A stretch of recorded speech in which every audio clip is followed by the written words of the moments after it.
Well, today our lesson begins a new section in the quarter, and it's going to be on Philippians and Colossians. Let's begin this preparation with a little bit of background information. Take a few minutes to read Acts chapter 16. It's the narrative that shares the founding of the church in Philippi. It is the first church established in the continent of Europe.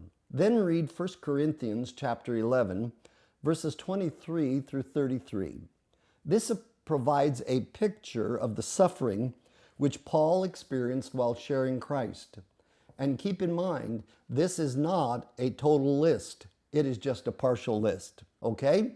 Let's move to the interest part. Way before most people were born, in 1949, the first liquid dish soap came on national market. It is still available today. For a number of decades, you could find it under the sinks of a far greater number of American homes than any of the others.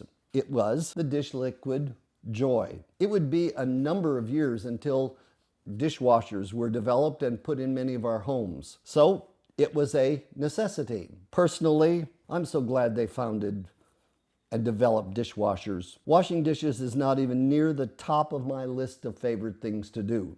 Well, back to Joy. You know, it would soften dried-on food, provide a clean surface, and later when they added some citrus smells to it, it even smelled good.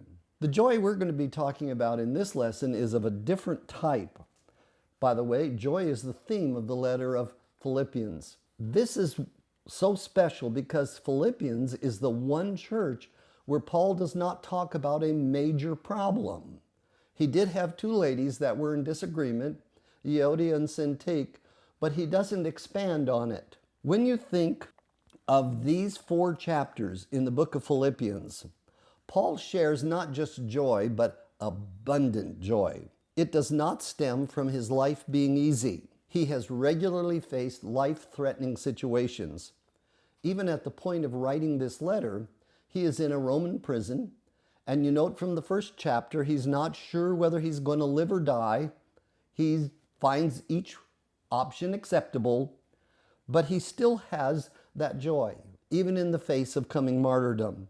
It doesn't come from a bottle, but it is a virtue of the Holy Spirit, and we find that in Galatians chapter 5, verse 27. One other thing.